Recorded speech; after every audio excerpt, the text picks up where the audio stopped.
అందరికీ నమస్కారం. నేను మీ ఉమా. అందరూ ఎలా ఉన్నారు? ఇప్పుడు కెనడా దేశంలో ఉన్నాను. విజయవంతంగా మనం 87వ దేశంలో అడుగుపెట్టాం. చాలా సంతోషంగా ఉంది.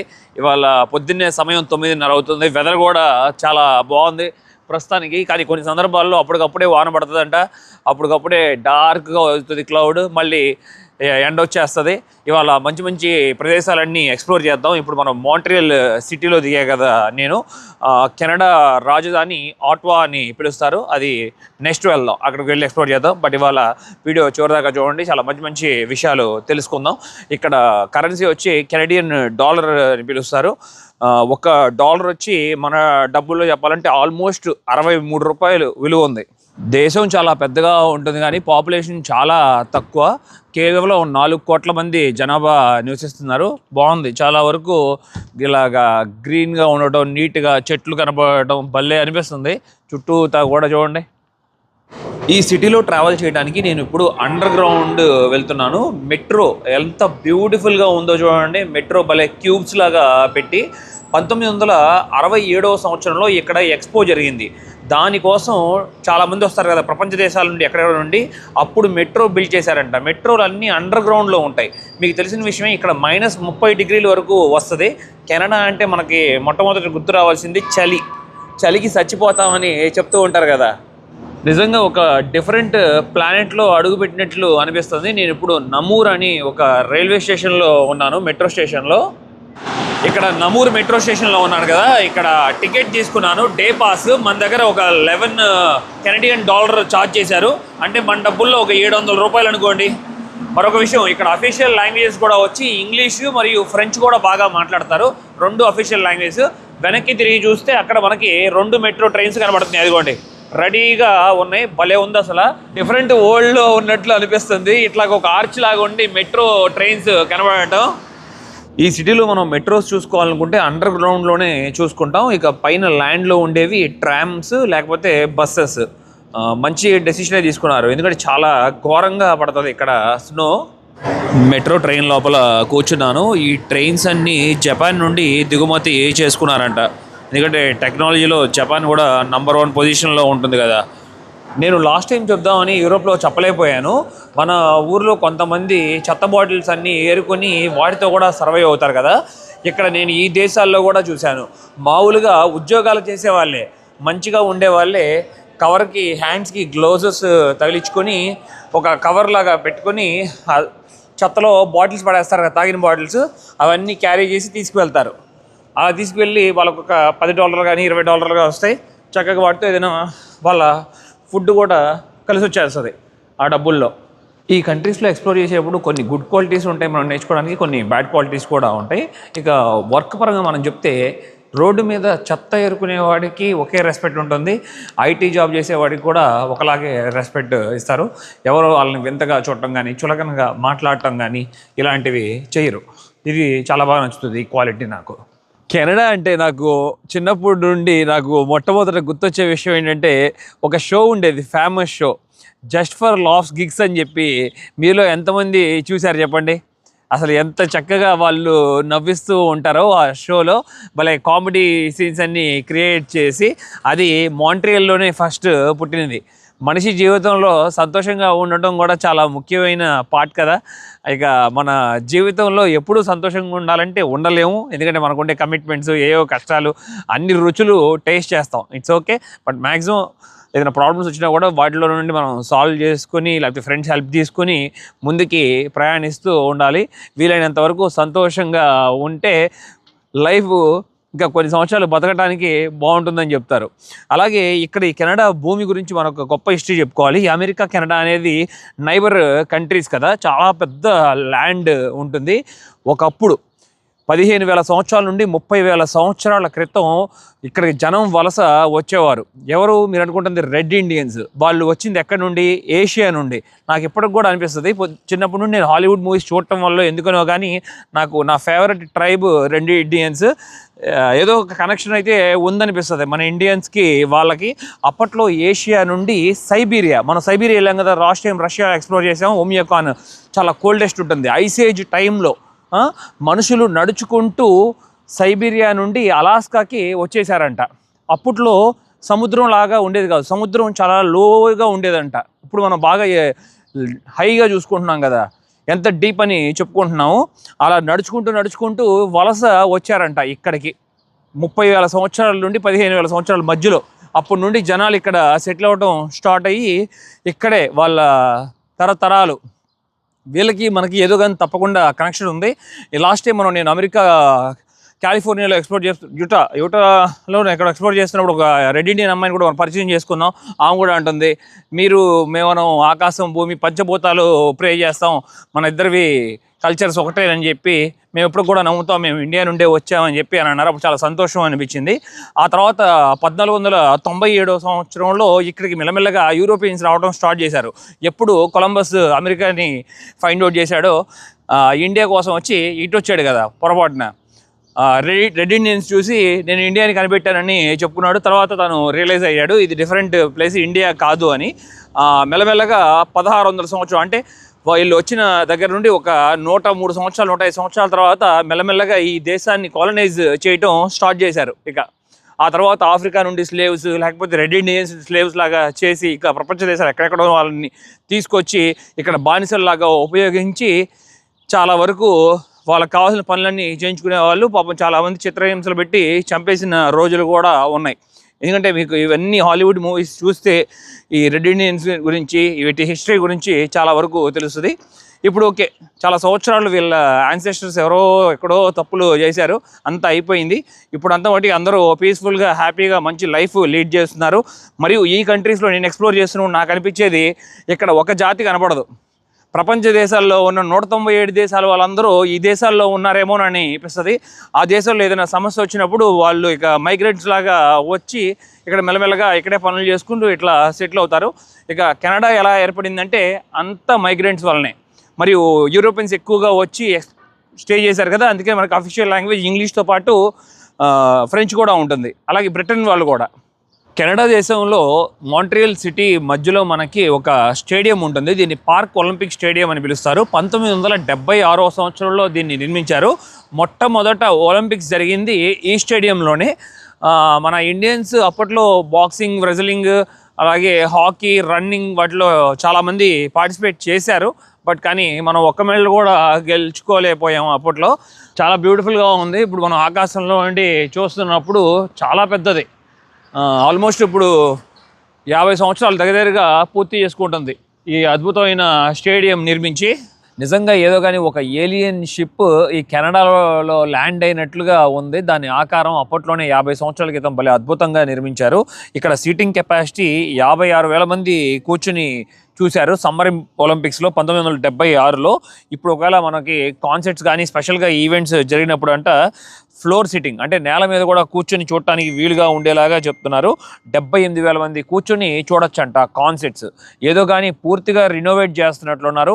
లోపల గ్రౌండ్ సిట్టింగ్ కనబడుతుంది మనకి. మధ్యలో చూశారు కదా, పూర్తిగా క్లీన్ చేసేసారు, అసలు ఏమీ లేదు. గడ్డి మామూలుగా కనబడుతూ ఉంటుంది కదా మనకి, అదంతా రిమూవ్ చేసేసి మళ్ళీ నీట్గా వేసుకొస్తున్నట్లున్నారు ఒక లేయర్ లాగా. చాలా వరకు క్రెయిన్స్ కనబడుతున్నాయి. ఒకప్పుడు ఇక్కడ ఒకవేళ వాన పడితే మనకి లోపలికి చుక్క కూడా పడకుండా చేశారు. ఒక టవర్ లాగా ఉంది కదా, ఆ టవర్లో నుండి మనకు ఒక గొడుగు అంబరెల్లా లాగా ఒక కవర్ చుట్టూతా 360 డిగ్రీస్లో వేసి ఉంటుంది. ఇప్పుడు రెనోవేట్ జరగడం వల్ల మనం చూసుకోలేకపోతున్నాం. నేను ఇప్పుడు దాకా తిరిగిన కంట్రీస్లో ఎప్పుడు 4 సీజన్స్ని ఒకే ప్రదేశంలో చూడలేదు. అలాంటి అద్భుతమైన నిర్మాణాన్ని ఇక్కడ కట్టి దాని లోపల మనకి తెలియజేస్తున్నారు.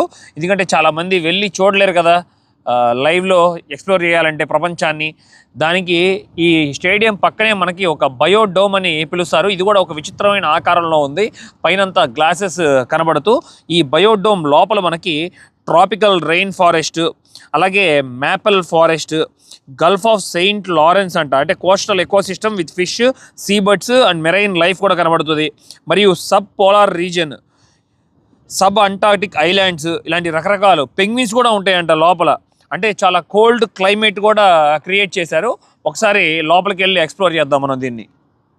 బయోడోమ్ లోపలికి రాగానే ఒక అద్భుతమైన మెసేజ్ మనకి తెలియజేస్తున్నారు. దీని నుండి చాలా వరకు నేర్చుకోవచ్చు. Human beings and the natural world are on a collision course. లోపలే మనకు ఒక రెస్టారెంట్స్ కూడా ఉంది. డ్రింక్స్, కుకీస్, బ్రెడ్స్, ఇక రకరకాల పాస్తాలు, బర్గర్లు అన్నీ సేల్ చేస్తున్నారు. శాండ్విచెస్, క్రోసాన్స్, అవతల పక్క అన్నీ కొన్ని Apple juice, ice creams, salads అన్నీ ఉన్నాయి. ఈ బయోడోమ్లో మెయిన్గా మెసేజ్ వీళ్ళకి ప్రపంచానికి తెలియాలనుకుంటుంది, ఈ ప్రకృతి బయట ఉన్న ప్రపంచాన్ని మనుషులు కాపాడుకోవాల్సిన బాధ్యత ఉంది, దాన్ని పాడు చేసుకోవద్దని చెప్తున్నారు. అది ముందు ముందు కాలంలో ఇలాంటి మ్యూజియంలు పెట్టుకుని చూసుకోవాల్సి వస్తుంది ఇక ఎవ్రీ కంట్రీ అనేవాళ్ళు. ఇక ఫారెస్ట్లో ఉండవు, నేచర్ అనేది ఉండదు, పూర్తిగా చాలా వరకు ధ్వంసం అయిపోతుందని చెప్పుకుంటున్నాం కదా. ఇప్పుడు సీ క్రీచర్స్ కూడా చాలా వరకు చచ్చిపోతున్నాయి సముద్రంలో. అందరూ డ్రైనేజ్, గార్బేజ్ అంతా సముద్రంలో కలిపేయటం వల్ల హ్యూజ్ పాపులేషన్ పెరిగిపోతుంది కదా ప్రతి రోజు. బయోడోమ్ లోపలికి వెళ్ళడానికి ఇట్లాగే ఎంట్రన్స్లో మనకి టికెట్స్ సేల్ చేస్తారు. ఇక్కడ లోకల్ $20 కెనడియన్ ఛార్జ్ చేస్తారు. మన డబ్బుల్లో ఒక $1,300 అనుకోండి. నేనున్న స్టేట్లో లారెంటియన్ మ్యాపిల్ ఫారెస్ట్ అని చెప్పి ఉంటుంది, చాలా బ్యూటిఫుల్గా ఉంటుందంట. నార్త్ అమెరికాలో, ఇదిగోండి కెనడాలో ఇక్కడ సేమ్ ఇక్కడ ఎలా ఉంటుందో అదే ఇప్పుడు మనం లోపలికి వెళ్ళి చూడబోతున్నాము. రెడీగా ఉండండి. వావ్, భలే లోపలికి రాగానే ఒక చల్ల గాలి బ్రీజ్ తగిలింది, భలే ఫీల్ ఇచ్చారు కదా చూడండి. నిజంగానే మనం ఆ ఫారెస్ట్లో ఉన్న ఫీలింగే కలుగుతుంది. అలాగే లోపల నదులు ప్రవహిస్తున్నట్లుగా మనకు ఒక వాటర్ ఫ్లో కూడా పెట్టారు, భలే ఫీల్ ఉంది. అలాగే చూడండి కిందంతా మనుషులు నడుచుకుంటా, మనకి మన భారతీయులు అనుకుంటా నా మాటలు విని నవ్వుతున్నారు. ఈ ప్రత్యేకమైన లీఫే మనకి వీళ్ళ జాతీయ పతాకంలో ఉంటుంది. అదిగోండి చాలా ఫేమస్ లీఫ్. ఇట్లా మనం ఆకాశంలో పెట్టి చూద్దాం, అప్పుడు ఇంకా బాగా క్లియర్గా అర్థం అవుతుంది. అదిగోండి ఈ ఫారెస్ట్లో ఒక ప్రత్యేకమైన యానిమల్ తిరుగుతూ ఉంటుంది, దాన్ని మనకి ఇక్కడ కూడా చూపిస్తున్నారు. దీన్ని రివర్ ఆటర్ అని పిలుస్తారు. దీని బిహేవియర్ చాలా విచిత్రంగా ఉంటుంది, క్యూరియస్గా ఉంటుందంట ఎప్పుడు. అలాగే ఎప్పుడు ఆడుకుంటూ ఉంటుంది, సరదాగా తిరుగుతూ. ఎక్కువగా ఫిష్, ఫ్రాగ్స్, క్రాబ్స్ ఇలాంటి చిన్న చిన్న క్రీచర్స్ని తింటూ సర్వైవ్ అవుతూ ఉంటుంది ఈ ఫారెస్ట్లో. ఈ వాటర్ పైన ఉండే ఆ చర్మం పైన ఫర్ ఉంటుంది కదా, అది ఒక వాటర్ ప్రూఫ్ లాగా క్రియేట్ అయిందంట. ఇవి స్విమ్ చేస్తూ ఉండగా చాలా ఫాస్ట్గా డ్రై అయిపోతుందంట, అది నీటిలో నుండి బయటికి రాగాలని. అసలు అలసిపోకుండా చక్కగా అటు ఇటు తిరుగుతూ ఆడుతూ భలే ఇక్కడికి వచ్చిన టూరిస్ట్ అందరికీ కూడా భలే హ్యాపీనెస్ ఇస్తున్నాయి ఈ ఆటర్స్. ఒక ఫన్ ఫ్యాక్ట్ కూడా ఉంది, ఈ ఆటర్స్ పడుకున్నప్పుడు ఫ్లోట్ అయ్యేలాగా ఉండటం కోసం ఎప్పుడు హ్యాండ్స్ని హోల్డ్ చేసుకుని పడుకుంటాయి అంట. భలే ఉంది నిజంగా, దాన్ని ఇంత దగ్గరగా చూస్తున్నప్పుడు. బ్యూటిఫుల్ క్రియేచర్ చూడండి, చాలా హెల్దీగా ఉన్నాయి, మంచి హుషారుగా తిరుగుతూ ఆడుకుంటున్నాయి ఇక్కడ. అది చాలా బాగా నచ్చింది నాకు. యానిమల్స్ చాలా చక్కగా ప్రొటెక్ట్ చేస్తున్నారు. ఇక రెండు తిరుగుతున్నాయి, హ్యాపీగా ఆడుకుంటున్నాయి. మ్యాపిల్ ఫారెస్ట్లోనే ఇలాగా నదులు కూడా ఎప్పుడు ప్రవహిస్తూ ఉంటాయి అడవిల్లో. ఇలాంటి వాటర్ ఫాల్స్ కూడా కనబడతాయి కదా మనకు అక్కడ, అందుకని ఇట్లా మనకి సెట్ చేసి చూపిస్తున్నారు. ఈ నీటిలో మనకి కొన్ని తాబేళ్ళు కూడా గమనించవచ్చు. ఇప్పుడే మనకి ఎట్లా పైన ఇదిగోండి రిలాక్స్ అవుతున్నాయో, ఈ తాబేలతో పాటు ఇక్కడ ఈ ఫారెస్ట్ లాగా ఉండే ప్రదేశంలో కొన్ని బాతులు కూడా ఉన్నాయి. ఇప్పుడు ఇక్కడ మనం ఎలా చూసుకుంటున్నాం, వాటర్ ఎంత ఫ్రెష్గా ఉండి బ్లూ అండ్ గ్రీన్ కలర్లో కనబడుతున్నాయి కదా, సేమ్ అలాగే ఉంటుంది ఇప్పుడు నిజంగా మనం మ్యాపిల్ ఫారెస్ట్ వెళ్ళినా కూడా.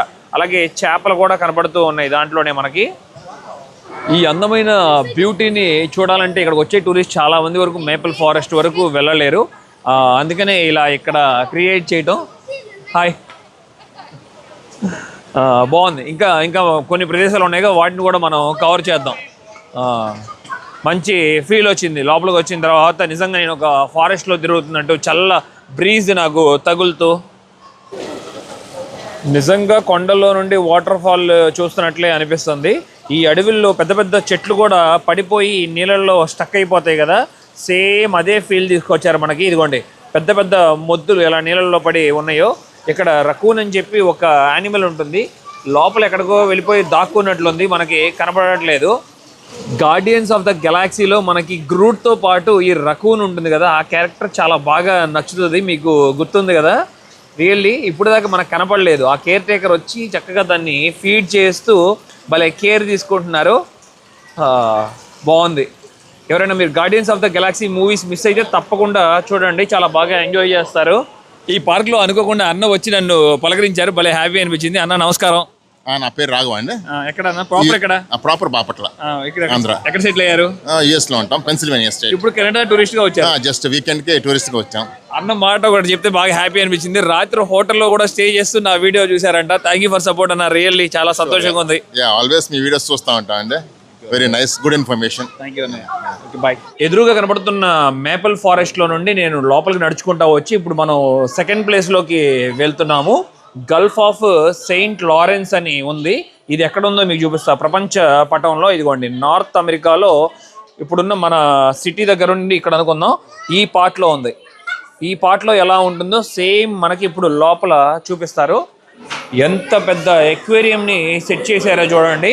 ఆ ఫిష్ని చూస్తుంటేనే భయం వేస్తుంది. దాన్ని మొదట చూసి ఏంటది నా క్రొకోడైలా అన్నట్లు అనిపించింది. చాలా విచిత్రంగా ఉంది చూడండి. ఆ చేప కింద ఎలా ఉన్నాయి చూడండి. దానికి గెడ్డంలాగా ఉండి 3 కొమ్ముల్లాగా ఉండి భలే ఉంది అసలు ఇది క్రీచర్. ఇది ఒక రివర్ ఫిషే, చాలా వెరైటీగా ఉంది. చాలా పెద్ద ఎక్వేరియం ఫిక్స్ చేశారు. సేమ్ ఇలాగే ఉంటుంది అనుకుంటా మనకి ఇందాక చెప్పిన గల్ఫ్ ఆఫ్ సెయింట్ లారెన్స్లో. మరికొన్ని అందమైన చేపలు ఉన్నాయి రకరకాల రంగుల్లో. ఇక్కడ మనకి ఆరెంజ్ కలర్లోను బ్లాక్లోను కనబడుతూ ఉన్నాయి. బాగున్నాయి.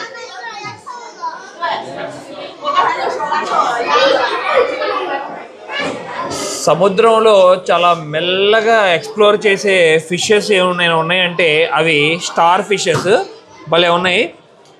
బయట పెట్టగానే ఇవి చనిపోతాయి అని చెప్తారు. వాటికి కళ్ళు ఉండవు కూడా అంటారు. మరి లాస్ట్ టైం మనం ఫస్ట్ టాంజానియా కంట్రీ వెళ్ళినప్పుడు జంజీబార్లో చూసుకున్నాం, మీకు గుర్తుందా? గల్ఫ్ ఆఫ్ సెయింట్ లారెన్స్లో ఇలాగే ఉంటుంది. రాళ్ళు అంతా కొండరాళ్ళు ఉండి అడవిలుండి ఇలాగా నదులు ప్రవహించటం భలే చక్కగా సెట్ చేశారు. బాగా మంచి ఫీల్ అనిపిస్తుంది. ఇటువైపు చూడవచ్చు, అదిగోండి పైకి ఎక్కి కూడా మనం పైనుండి కూడా వ్యూ గమనించవచ్చు. స్టెప్స్ ఇక్కడే ఒక అందమైన పక్షులు కూడా 2 రకాలు ఉన్నాయి. దీన్ని వింబ్రల్ అని పిలుస్తారు. దీనికి పక్కనే మనకి మరొక అందమైన బర్డ్ ఉంది చూడండి. భలే ఒంటికాల మీద నుంచుంది. ఇది బ్లాక్ బెల్లీడ్ ప్లోవర్ అని పిలుస్తారు. ఇక్కడ మరొక బ్యూటిఫుల్గా ఒక పాండ్ లాగా సెట్ చేశారు. ఈ పాండ్ లోపల చాలా క్రీచర్స్ ఉన్నాయి. ఇక్కడ నుండి చూస్తున్నప్పుడు భలే ఫీల్ అనిపిస్తుంది. అవి కలర్ఫుల్గా ఉండి కొన్ని స్టార్ ఫిషెస్ ఉన్నాయి.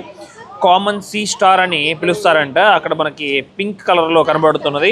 దాని పక్కనే ఉంది నార్థరన్ రెడ్ ఎనోమోన్ అని పిలుస్తారంట. విచిత్రంగా ఉంది చూడండి. అది ఎప్పటిదాకా మనం చూసుకున్న పాండ్ ఇంకా చాలా క్లియర్గా చూడవచ్చు. ఇంకా ఎన్ని రకాలు ఉన్నాయో.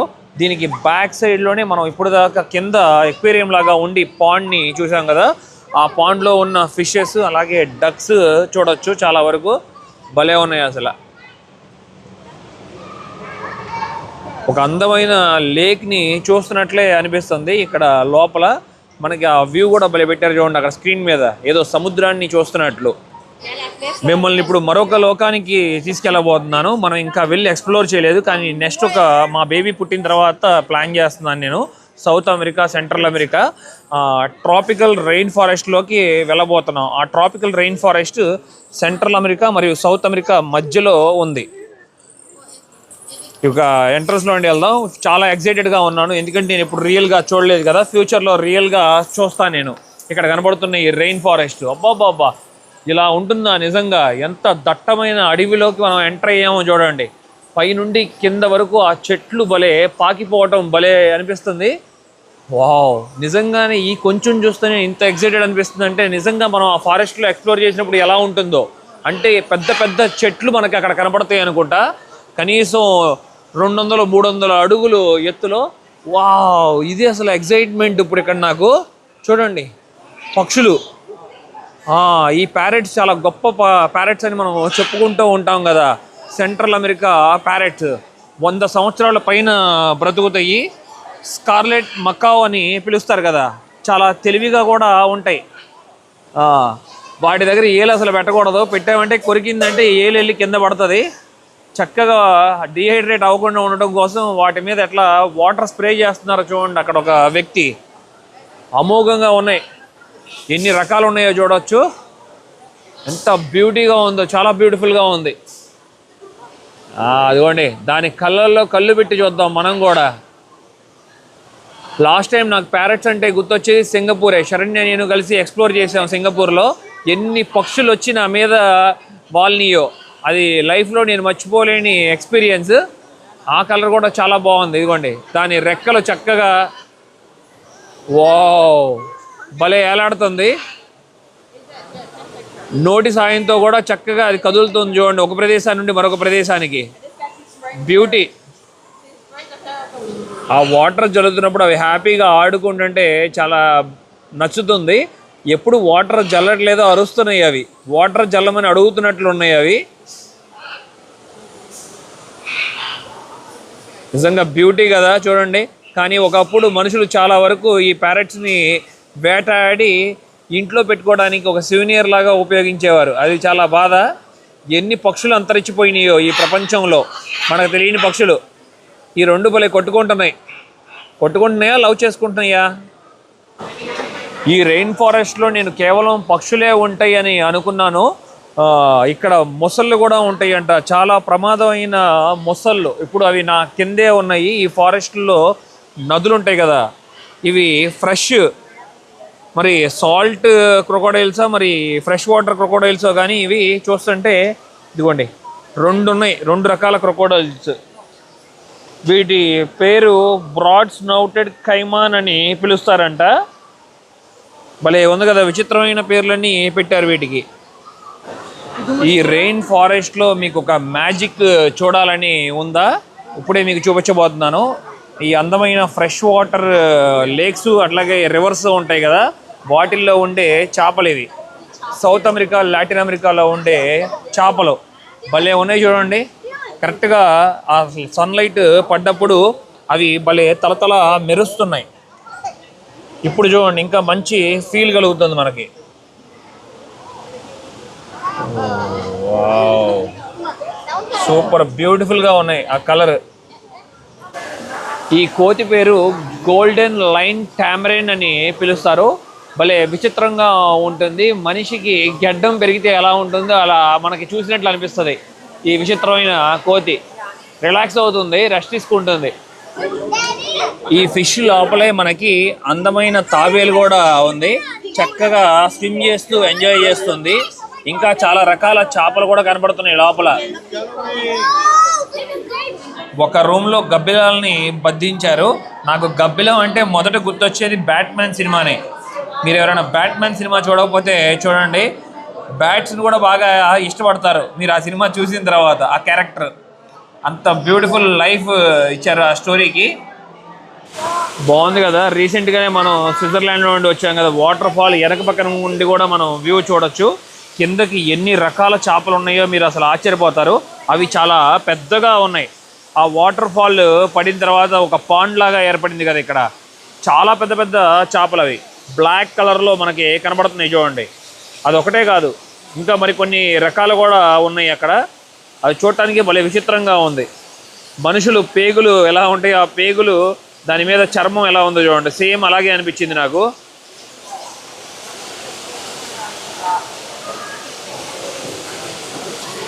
చాలా దేశాలు తిరగడం వల్ల నాకు ఎక్కడెక్కడ చూశాననే విషయాలు కూడా గుర్తుకు రావట్లేదు. మీకు లాస్ట్ టైం క్యాపిబారాని చూపించాను, అది ఆస్ట్రేలియా అని అనుకుంటున్నాను. మీకు గుర్తుంటే చెప్పండి. ఈ పక్షి వెనకాల ఉంది, అదిగోండి క్యాపిబారా. ఆస్ట్రేలియానే చూపిస్తే మీరు కామెంట్ సెక్షన్లో నాకు తెలియజేయండి. ఈ క్యాపిబారా అనేది చాలా సున్నితంగా ఉంటుందని చెప్తారు, ఎవరిని హాని కలిగించదని కూడా. లాస్ట్ టైం కూడా చెప్పుకున్నాం మనం దీని గురించి. అలాగే ఆ పక్షితో పాటు ఇక్కడ కొన్ని బాతులు ఉన్నాయి, మరియు తాబేలు కూడా ఉంది. అదిగోండి తాబేలు పక్కనే మరొక క్యాపిబారా పెద్దగా చక్కగా రిలాక్స్ అవుతుంది. వావ్, ఎంత అందంగా ఉందో చూడండి. అది రెయిన్ ఫారెస్ట్లో మనకి తప్పకుండా కొంచెం చెమటలు కూడా పడతాయి అనుకుంటా. సేమ్ వెదర్ని మనకి ఆ ఫీల్ ఇవ్వటం కోసం సెట్ చేశారు. నెక్స్ట్ మనం పెంగ్విన్స్ దగ్గరికి వెళ్ళినప్పుడు బాడీ ఫ్రీజ్ అయిపోతుంది ఫుల్. అక్కడ ఒక స్నో వరల్డ్లో ఉన్నట్లు అనిపిస్తుందేమో మనకి. ఇక్కడ ఒక విచిత్రమైన మంకీని చూశాను. ఇవన్నీ మనం నేషనల్ జియోగ్రఫీ యాన్యువల్ ప్లాంట్లో ఎప్పుడో నేను నా చిన్నప్పుడే చూశాను. భలే క్యూట్గా ఉంటుంది. వీటికి మీసాలు కూడా ఉండి దీన్ని ఎంపరర్ టామరిన్ అని పిలుస్తారు ఈ జాతిని. అదిగోండి ఇప్పుడు మీకు కనబడుతుంది. అయ్యయ్యయ్యా చక్కగా ఆడుకుంటుంది, భలే క్యూట్గా. ఫేస్ చూపిస్తే బాగుంటుంది మనకి ఒకసారి.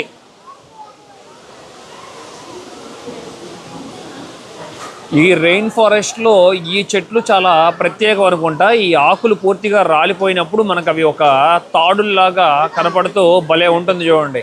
నిజంగా మన ఇంట్లో ఏదో ఒక కర్టెన్ని ఒక కింద పైనుండి కింద వరకు ఒక పొరలాగా వేసినట్లుగా భలే అనిపిస్తుంది. ఆ చెట్లు వేర్లు చూడండి మళ్ళీ కిందకు వచ్చి కనెక్ట్ అవుతున్నాయి. కిందకు వచ్చి కనెక్ట్ అయ్యి భూమికి మళ్ళీ కింద నుండి పైకి పెరుగుతున్నాయి ఇలా చెట్లు సాయంతో. ఈ బ్యూటీని చూస్తున్నప్పుడు భలే ఫీల్ అనిపిస్తుంది. నిజంగా ఆ ఫారెస్ట్లో ఉన్నట్లే మనల్ని తీసుకువెళ్ళారు. డేర్ చేసి ఎవరు అంత దూరం ప్రయాణించడానికి ఇష్టపడరు. ఇది చుట్టూతా వ్యూ. ఇది ఎంతమంది జనం చూడండి, ఫుల్ వచ్చారు టూరిస్ట్ ఇక్కడికి. ఇప్పుడు ఇక లాస్ట్ దానికి మనం వెళ్ళబోతున్నాం, సబ్ పోలార్ రీజియన్స్. ఇది ఎక్కడ ఉంటుందంటే నార్త్ అమెరికాలో. ఇదిగోండి లాబ్రడోర్ కోస్ట్ అని ఉంటుంది కదా, అక్కడ ఆ ప్రాంతం ఎలా ఉంటుందో మనకు తెలియజేస్తున్నారు. చాలా కోల్డ్గా ఉంటుంది. అదే కాకుండా మరొకటి ఉంది ఇక్కడ సౌత్ అమెరికాలో కింద సబ్ అంటార్క్టిక్ ఐలాండ్స్. ఈ రెండు ప్రదేశాల్లో మనకి ఎంత ఫీల్ ఉంటుందో. అందుకనే అనుకోండి ఈ డోర్ దగ్గర నుంచున్నప్పుడు చల్లటి గాలి తగులుతూ చలి వేస్తుంది. లోపలికి వెళ్ళేటప్పుడు ఫ్రీజ్ అయిపోతామేమో. అబ్బాబ్బా భలే ఫీల్ అనిపించారు. నిజంగా మనం ఒక స్నో మౌంటైన్ టన్నల్ ఉంటుంది కదా, పూర్తిగా ఐస్తో ఉన్న టన్నల్ని మనం కట్ చేసుకుని లోపలికి వెళ్తే ఎలా ఉంటుందో ఆ ఫీల్ ఇచ్చారు. వావ్, ఇది నిజంగానే ఐస్. వావ్, పట్టుకున్నాక ఇప్పుడు అర్థమైంది. నేను ఏదో ఒక ఆర్టిఫిషియల్ అనుకున్నాను, కాదు, నిజంగా ఐస్ ఫిక్స్ చేశారు. భలే చక్కగా ఉంది చూడండి. అంటార్క్టికాలో ఉండే పెంగ్విన్స్. ఇంతకుముందు చాలా స్టోరీస్ మనం చెప్పుకున్నాము. ఈ పెంగ్విన్స్ బేబీకి బర్త్ ఇచ్చినప్పుడు మేలే ప్రొడక్ట్ చేస్తుందంట. మరి కొన్ని అందమైన పెంగ్విన్స్ చక్కగా స్విమ్ చేస్తూ ఎంజాయ్ చేస్తున్నాయి. బాగుంది. ఇక్కడ మరొక బ్యూటిఫుల్ పెంగ్విన్ ఉంటుంది. హ్యాపీ ఫీట్లో మనం చూసాం, గుర్తుంది కదా. మీరు హ్యాపీ ఫీట్ చూడకపోతే ఆ సినిమా చూడండి. ఆ రెండు భలే లవ్ చేసుకుంటున్నాయి కదా, వాటికి పైన భలే ఉంటుంది కొమ్ముల్లాగా ఆ పెంగ్విన్కి. ఓ, అక్కడ ఇంకొక పెంగ్విన్ ఉంది, అది చాలా విచిత్రంగా ఉంది చూడండి. ఎంత ఫ్లఫీగా ఉందో అది పెంగ్విన్. ఒక బియర్, ఏదో పోలార్ బియర్ని చూస్తున్నట్లుంది. దాని మీద ఉన్న అంటే పెంగ్విన్స్లో ఎన్ని రకాలు ఉంటాయి, కనీసం 18 రకాల పైన ఉంటాయని నేను విన్నాను. ఈ బ్యూటిఫుల్ పెంగ్విన్స్ మంచి హ్యాపీ అనిపించింది. ఆ బాడీ అంతా భలే స్ట్రెచ్ చేసుకుంటుంది చూడండి. ఈ పెంగ్విన్ గురించి చూడాలంటే మీరు అంటే సినిమాలు చూస్తేనే ఇంకా చాలా బాగా అర్థం చేసుకోగలరు నాలెడ్జ్. ఆ సినిమాలో ఎలా చూపించారో ఇవి నిజంగా అలాగే చేస్తున్నాయి. చక్కగా రెండు చూడండి ఎంత చక్కగా లవ్ చేసుకుంటున్నాయో ఇక్కడ బ్యూటిఫుల్గా.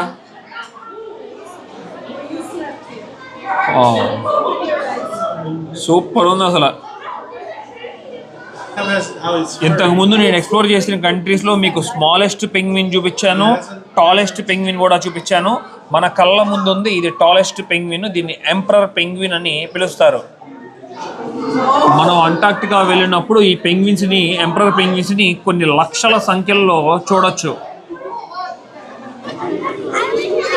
వాటర్లో స్విమ్ చేస్తూ చక్కగా ఎంజాయ్ చేస్తున్నాయి ఈ పెంగ్విన్స్ కొన్ని. అదిగోండి చాలా వేగంగా తిరుగుతాయి ఇవి వాటర్లో ఉన్నప్పుడు. నేల మీద ఉన్నప్పుడు చాలా మెల్లగా నడుస్తాయి. నిజంగానే మనం అంటార్క్టికాలో ఉన్న ఫీల్ తీసుకొచ్చారు. అక్కడ అంతా మంచు అలాగే కొండలు కూడా ఉంటాయి మనకి అంటార్క్టికాలో. ఈ బ్యూటిఫుల్గా ఉంది చూడండి ఈ పెంగ్విన్. ఇది సేమ్ పక్షి ఆకారంలో ఉంటుంది. దాని ముక్కు చాలా పెద్దగా ఉంటుంది. ఈ పెంగ్విన్స్లో కొన్నిటికి ఎగిరే శక్తి కూడా ఉంటుంది. కొన్ని ఏమో భూమి మీదే నడుస్తూ ఉంటాయి, లేకపోతే స్విమ్ చేస్తూ ఉంటాయి.